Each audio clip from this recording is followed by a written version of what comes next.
And just like that, to quote Sarah Jessica Parker, it's the new year. It's 2024. Can you believe it? We're here. Welcome to this, the first episode of the Free Your Voice, Free Your Life podcast with me, your host, Davin Youngs, in the new year, in 2024. I'm wondering, are you feeling it? Are you feeling the energetic shift of it all? Or are you like me, simply feeling cold? Freezing. I'm coming to you from Chicago, where it is so cold right now. It's like, don't go outside cold. I just walked across the street earlier, and I kid you not, that my mustache froze. But you know what? It's January in the Middle West, and this is how things go. And we all have these big aspirations, and then we just have to stay inside. And so it's really important that your aspirations align with that reality. But maybe you're listening from a warmer climate, and if that's the case, God bless you. Enjoy it. Know that not all of us are feeling that right now. And maybe you're joining me from a similarly cold environment, to which I say, hey, let's huddle in, let's get close, let's be together, let's share ideas and warm our spirits up collectively. Now, you might have heard me say this before, but I actually love the new year. I think it's a really, really beautiful reminder of the reality of our existence. See, we think that there's this day or this time or this moment where things shift, where we need to resolve to change, but the truth of who you are as a human being, the absolute truth of who you are as a human being, is that you are forever in this life form, shifting and changing and growing and moving and transforming. And all you have to do is to tap into that knowing. All you have to do is draw your awareness to it. And so I love that the new year asks us to be aware of this reality. Now, I don't like that people carry around a lot of shame and guilt around what they should do and how they think they need to change. Really, that awareness is about tapping into the truth of who you are. It's really about embracing who you are and allowing yourself to move through that channel of you-ness. And just observe and witness and follow the flow, the change, the shift, the growth. I can feel it. I can feel it. I'm ready for it. I'm ready to continue down this path, and I hope we can do it together. I hope you will join me. Really quick, this week, if you are in or around Chicago, on Thursday, I will be bringing the Reset, my immersive sound healing experience, to Orchestra Hall. You've probably heard me talk about this in the past. It's something I'm very proud of. It's an experience, something like a sound bath, but it centers my voice. I use singing through looping devices along with instruments associated with sound as a healing modality, and I create, a one-of-a-kind experience that really borders on a concert, but it's a concert that's meant to hold space for healing and transformation and change in your life. And so anyway, if you're in or around, you can go to cso.org/the reset. Join me on Thursday, the 18th. In February, I will be at the Oberlin Conservatory, specifically at Finney Chapel, offering a similar experience. That experience is free to the public if you live around Cleveland, Ohio. I hope you might check that out. You can learn more about it at davinyoungs.com. But I'm going to be traveling and bringing this experience in a number of different places throughout the year. And I hope if you're in or around any of those areas that you might join me. Okay, that's all I've got with regards to announcements. As always, I hope you'll find me on social media. I hope you'll visit davinyoungsvoice.com. And I hope if you enjoy the podcast, you might leave a review. You could gift that to me as a gift for the new year. Drop me a sweet 5-star review at Apple Podcasts and talk about what it is that you hear happening here. I would really appreciate that. It would mean a whole lot to me. All right, let's get to today's hot topic, which is who's allowed to sing. Now, I've been thinking about this because it has come up in a number of one-to-one sessions that I've had lately, and it's a theme that arises I don't know, periodically with pretty much everyone I work with in some way, shape, or form. This could alternatively be titled, you know, singing and imposter syndrome or something like that. But let's be a little more idiosyncratic and use these sort of philosophical or contemplative questions. Who's allowed to sing? Now, I wanted to tell you a story. Many of you know that my background, my childhood, teen, and early adult years were focused on classical singing, specifically more operatic styles of singing. And you might also know that when I graduated from the Oberlin Conservatory of Music, I bumped up against my 21-year-old self in existential crisis mode, going, well, maybe I don't want to be an opera singer. Maybe this is not the path that I want to pursue. And what does that mean if I've spent the last 10 plus years working toward this and I have a degree in this, and what the hell do I do? A lot of you are relating already to this because you've experienced this in some way, shape, or form. I see it all the time. People go through law school and then they get done and they have all this debt and all this education and they go, maybe I don't want to be a lawyer. I've seen it happen with doctors. I've seen it happen with, you name the situation, the scenario, and we can all kind of relate to each other because it's profoundly confusing when you've dedicated a lot of time and energy and money and resources, and maybe you've had the support and backing of others to head down a certain path, but then you go, I don't know if this is it. And I've grown to believe that this is actually a really important thing to occur in our lives, that it's important to have these moments where you are calling into question your values, what really feels like it will point you down an authentic and true path. And what are you willing to reject if it doesn't feel like it aligns? What are you willing to turn away from, even though there's all this time and effort and money and resources that have gone into that? And so anyway, I experienced that significantly in my early 20s. I moved to Chicago. I found myself a good old-fashioned office job. I worked in arts administration, nonprofit arts administration work. I sang in professional choirs on the side. I taught voice lessons. I would get hired for weddings and funerals. And I just did what I could to make a little extra money singing. Oh, I sang at churches too. Um, I was a solid cantor at the Catholic Church. I did some synagogue singing too.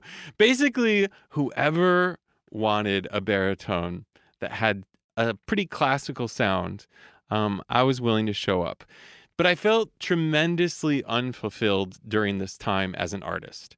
I felt very lost as an artist. And I felt like even though I had this skill around singing, I wasn't comfortable with my voice. And if people even asked me what I did, I was reluctant to say that I sang because everything in every place that I sang didn't feel like a true expression of what I wanted to be or where I wanted to go. And while they were lovely, good opportunities, and there was nothing wrong with those opportunities, the best way I can say it to you is they just didn't feel like me. They didn't feel true. They felt like the thing that I knew how to do given my history as a singer and a vocalist and the training that I had had. And so, if you're familiar with my story, there were a couple moments later in my 30s where I bumped up against some new learning opportunities that really helped shift and transform my voice. And one of them, which I've mentioned many, many times, is the work that I encountered through the teacher Jeannie Levetri and somatic voice work. And the reason I'm telling you this is because there was something in that moment that alerted me to the possibility when I met Jeannie and when I sang for her and when she started to help me with my voice. It alerted me to the possibility that I could find my voice, that I could find an artistic, creative singing path that was different from where I had been and that would be reflective of where I wanted to go. Now, the caveat was I didn't know where I wanted to go, and I had no clue even how to start to get there. But what Jeannie did for me is she opened me up to the mystery of my voice. She helped me break free of some of the definitions I had around what it could do or should do. And she helped me discover freer experience of my voice in my body, which, as you know, is really one of the most efficient paths to healing and transformation. So, somatic voice work. The very first training I did it in New York City. I flew to New York and I went to a training at City College in New York. It was in Harlem. And I remember the first day of going to this training, and people were introducing themselves. And people were saying things like, yeah, I'm a jazz singer. I'm a musical theater singer. I do this. I have a band. I have this folk project I'm working on. I'm an experimental classical singer, yada, yada, yada, you name it. And man, did that mess with my head. Those initial introductions really got me spinning because it just alerted me, even though I didn't need much more of an alert, but it really reminded me of this truth of not knowing who I was as a singer. I mean, I could say, well, I sang in choirs and I sing at weddings and funerals. I laugh not because there's anything wrong with that. If that was my heart's desire, that would have been the best and perfect thing to say. But it wasn't my heart's desire. I wanted to feel like I was a part of some sort of creative expression of myself. I feel like I could be a part of a project. I wanted to be able to say, I make this kind of music. I do this. And it seemed to me that everyone else around me, upon initial introduction, was saying those things. They were introducing themselves as, I do this thing. And I remember feeling jealous. I remember feeling envious. I remember feeling embarrassed. I remember feeling defensive. I remember feeling small. I remember feeling insignificant upon these initial introductions. Fast forward through the program, one of the things that happens is you get to hear a lot of people sing. And you get to hear a lot of people do a lot of different types of singing. And there was an aspect of the program where we would hear people do vocal exercises. But then there was one night of the program where people all performed for each other. And what I realized in listening to everyone sing, including myself, was that those labels that people offered around themselves had a vast variation of meaning. I realized that the label was not a direct reflection of the sound, because some folks got up there who didn't have sort of clear pathways that they were able to express about themselves or how it is that they were using their voice, and they just sang their faces off. And like our mouths were agape with surprise at how good they were. And then some other folks, no shade, who had expressed that they had careers or were out gigging or were out doing this thing or had this project with this band, they didn't sound so great. Or let's just say they didn't meet the expectations that I had in my head around what someone who introduces themselves like that should sound like. Now, I want to be very careful with how I'm talking about this here and let you know that I'm telling you this to be transparent about my inner monologue. I'm telling you this so that you can potentially relate to the erroneous paths we travel down in our mind. The paths that we believe others lead us down, but the truth of the matter is our conditioning, our story, our narrative, our projections, they sort of nudge us often in the wrong direction. See, just because someone does something or says they do something, that doesn't tell you anything about where they are on that journey with that thing. It doesn't tell you anything about their skill, talent, or ability. And one of the beautiful, beautiful aspects about the work that I have stepped into is that I'm really interested in making space for people wherever they are on their voice and healing journey. And one of the things that happened in that weekend when we were together in New York is it ultimately those sort of lines around talent, skill, ability, experience, they got really blurred and really muddy. And because we were all in this path together and all learning and all vulnerable, none of it mattered. We were just humans trying to sing. We are just humans trying to show up and be our most authentic selves and transform and grow and just really step into a fuller version of who it was that we knew ourselves to be. This was very, very powerful for me, and it really shifted my perspective. The reason I'm telling you this story is because so often I hear from folks that I work with that they're not willing to try or to do something because they assume that they should have achieved some level of talent, skill, ability in order to do that. And they will often hold up others' education or experience or professionalism, let's call it that, as the symbol of their skill. And while there are elements of that that might be true, it's not ever as straightforward as people think it is. So I want to just work through these with you today to give you a little bit of context. When you start to hear that voice of self-doubt that I shouldn't be allowed to do this, or I'm not ready to do this, or I can't do this because people who do this are professional. People who do this have degrees. People who do this have XYZ experience. I'm just going to really highlight the fact for you that that might not be true. It really, really might not be true. I want to start with the word professional because I love, love, love when people say that. Because when I was telling you about the introductions that I was hearing from other singers, I know what people mean when they say professional.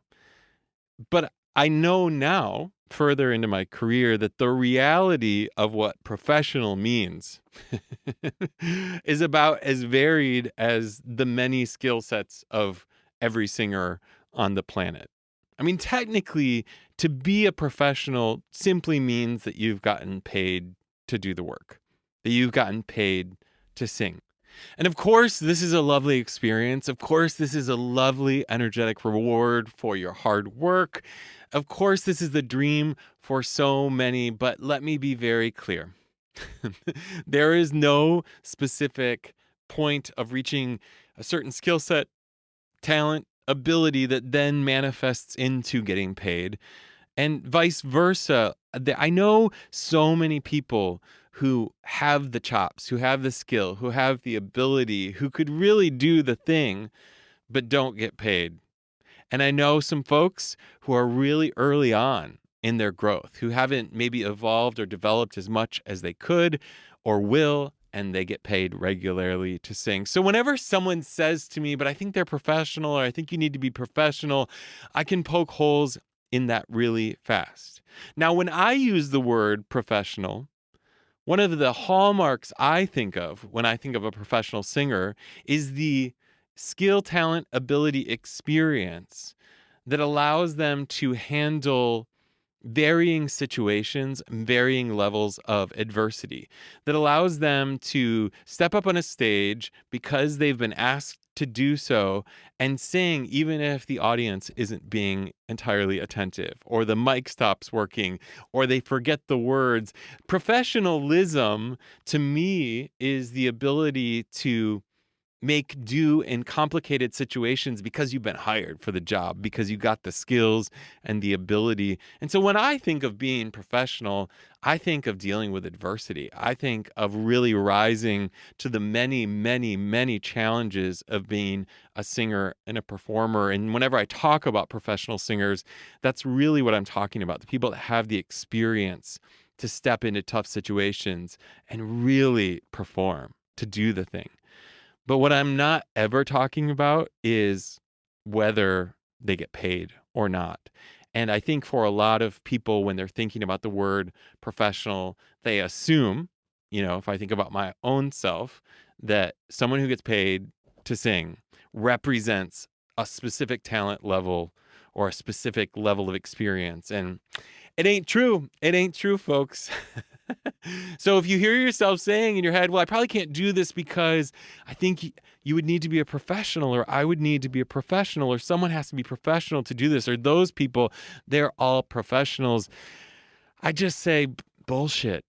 It's not true. It might feel like it's true. It's just the story that you are projecting based on your insecurities around what you believe your skill, your talent, your abilities are.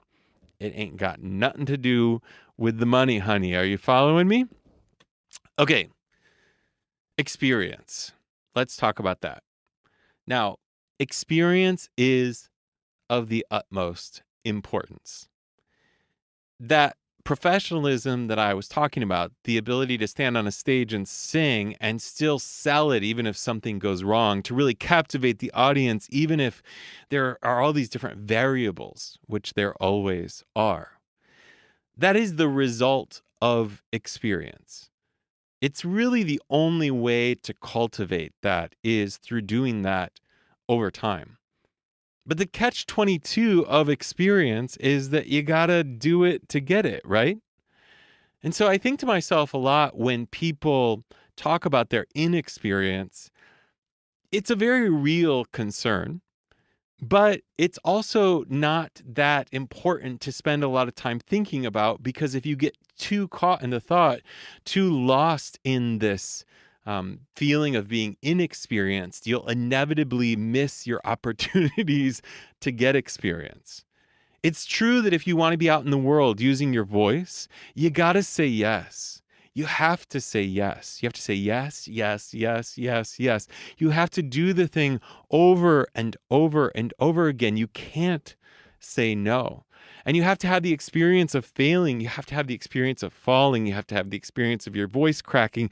You have to have the experience of being scared. You have to have the experience of people not responding well to what it is that you've done, because all of those experiences add into your capacity, to your professionalism, to your talent, to your gifts. They really help contribute to your ability to show up. And it's really remarkable. I'm 42 years old now, and I just feel the gift of experience at this point. I feel so ready in a way that I've never felt before. And it's not because I'm 42 years old, but it's because of the number of times I've said yes throughout these 42 years. It's because I keep saying yes and showing up and trying and falling and failing and succeeding and getting praise and affirmation and getting I don't cares, getting rejection, all of it. It's all adding into the multitude that I contain, the multitudes that I contain. And I really feel that. And I'm so, so grateful for that. So when someone is talking to me and they're hesitant about doing something because of their lack of experience, I can totally relate, and I just have to offer, get over it. Sorry, you got to try it, because the only way to get what you want is to do it. And maybe that starts in really small spaces. Maybe that starts in really controlled settings. I don't know. It really depends on what it is that your goals and aspirations are, but you got to start somewhere. It might start on social media. It might start in putting yourself out amongst family and friends. It might start by doing some giant crazy audition that you don't think you're qualified for. I don't know. Start by saying yes. Keep saying yes. Keep saying yes. Keep saying yes. Then you'll step into more experience. Okay, then education. Now, this is a really big one to me. It's really, really important because I have seen this play out in so many different directions. But what I want to remind you about myself is that I am a highly educated person in the traditional sense. I started taking voice lessons when I was 11 years old. And I went to a conservatory of music, and I studied with one of the premier voice pedagogues in the world, a gentleman by the name of Richard Miller, who really wrote the book on singing at the time that I was working with him. And I had so much opportunity, and I was so privileged and so blessed, and really just great, great mentors and teachers that were with me along the way. And I'm so grateful for all of that. I don't regret any of that. But what I can tell you wholeheartedly is that none of that made me feel found as a singer, as a musician, and most importantly, as a person. See, the education really helped expand my awareness. And there is an efficiency to pursuing that through some of these traditional foundations and norms of learning. But what I've seen over the years is that it's not always the best path for everyone. That having a college degree or a master's degree or a doctorate in music doesn't a good musician make. And I know that sounds maybe harsh and intense, but I really have seen it over and over again. In fact, some of the most educated people I know are the most stifled in terms of their willingness and ability to expand beyond that which they know. There's always something quite delightful when someone comes to me and they want to pursue their voice and they have a natural talent. They have a voice that they feel quite confident in, and they don't know anything about it because there's an openness that I will experience that is very different than the person who has studied voice for many years. Oftentimes, I have to spend a lot of the energy and effort of the work pulling apart or undoing the ways in which they've maybe misunderstood their learning in the past or honestly been given information that isn't necessarily terribly useful for where they've been headed or where they're going. My own experience was that my real transformation happened with my voice when I began to unlearn so much of what I had learned. I don't regret my path. I don't regret having learned everything that I did, but I also am very aware that a part of my awakening was letting all of that go. It's really why, as a musician and an artist, I've leaned so heavily into improvisation because I find it so rich and life giving because it allows me to just tap into my intuitive knowing, my inner sense of being, my inner musician. And some of the people that are just most skillful at this are those who don't carry the baggage of learning. Now, I think that there is a particular magic in having learned and also being able to touch into this space. But I don't think that beautiful, creative singing and music making requires any of it. I think that we all have our own specific and perfect path that we have to travel down. And for some of us, that means education to the max and then pulling it apart. And for others, it's just an intuitive knowledge and learning and moving. I'm working with an artist right now who we were having this conversation that I find particularly interesting and fascinating in that they often will divert their attention to learning from what I see as an avoidance tactic around the doing or the making or the creating. In fact, I've seen this in a number of people I've worked with over the years that are what I would call perpetual class takers. They're always doing some sort of workshop. They're always in some sort of new modality. And while I can very much relate to that and really love the idea of continually being on a path of growth and expansion, I do think there are these really important points in our life where we let go of the striving of learning and allow ourselves to marinate in the creating and the making. I think that sometimes the education can be the defense mechanism. that sometimes the perpetual path of acquiring more information is a way of avoiding the vulnerability of exploring that which you already have. Now, here's another important thing about this. You don't need a degree to get the gig. You literally never will. You don't need a certificate. You don't need a degree. You don't need a handshake from anyone special. You just need to be able to show up and accomplish what the task is. You might need to know someone too. A real talk here.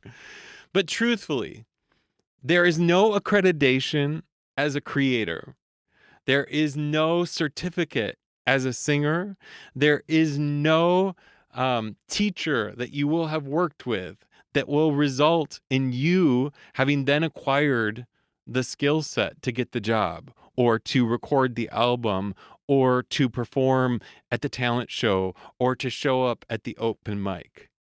And while all of those things might be great contributors in giving you the confidence to actually do it, none of those things will be the thing that allows you into that space. None of those will be the answer to who's allowed to sing. Because the answer always is you.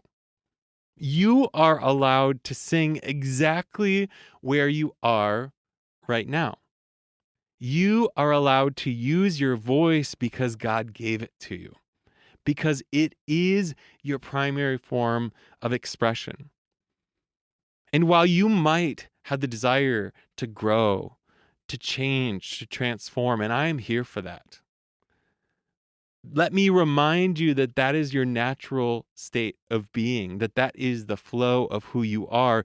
And you will enjoy that so much more if you can eliminate the voices that are telling you that you need to be a professional, that you need a lot of experience, that you need this degree, that you need this education. Those are just little gnats flying around your head, trying to distract you from the truth of who it is that you are, which you are a creative being. You are a creator. You manifest your future. You sing your song if you can allow yourself to do so. We live in a contemporary society where so many rules and ways of being and structures are collapsing around us. And this message is really about that because so many of them were false to begin with. We believed that if this, then this happened, it would equal this. And we find ourselves in tremendous amount of debt, or we find ourselves down a totally erroneous path, disappointed. And I'm telling you that the answer was always in our intuitive knowing. It was always in that deep voice within that echoes the truth of who you are that says, just try it, say yes, go for it. Professional, what does that even mean? You want an education? I'll show you an education. So, my friend, this is my message to you today. Quiet those voices. They're not true. Remember, Davin says he can poke holes in all of those old narratives. The only narrative that is relevant to you right now is the knowing of exactly where it is that you are on your journey, the reality, the truth of staying true to where it is that you are, and the inspiration that that offers. That might offer you the nudge to go learn some more, to go work with someone, to grow, to expand. But that nudge needs to be inspired by a path of authentic creativity. It need not be inspired by I need to accomplish this to get to this. It's bullshit. It's not true. It's not how it works. It never works like that. I promise you, the way you get from point A to point B will always surprise you. Now, look out for point C, because that's like extra, extra surprising. But stop with the stories of, I'm not ready. I've got to get here first. No, no, no. Now is the time to step into the truth of your voice. Now is the time to step into your authentic expression. Now is the time to be inspired, to become professional if that's a longing that you have. Now is the time to say yes to yes to yes to yes to get more experience.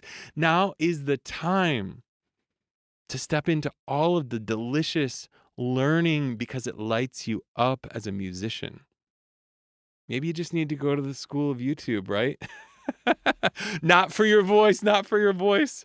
In all seriousness, I will say there's so much that we can learn online, but it's really important that on your voice journey, you get that feedback from a real human being. That's a side note. Okay, my friend, I hope you feel compelled by this, and I hope you feel inspired by this, and I hope that you can replace those voices with my voice. I hope that I can echo throughout your head and quiet that imposter syndrome because it's never true. Never, never, never. And you know what?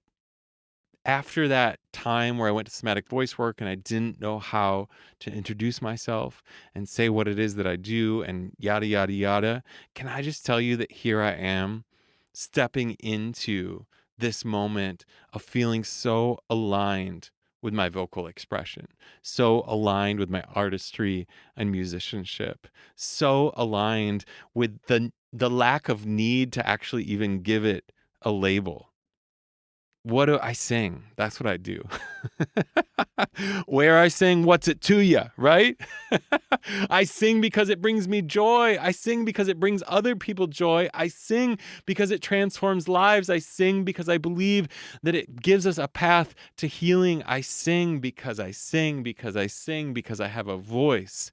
That's why I sing. I hope you will join me with your voice for the exact same reason. Until next time, peace.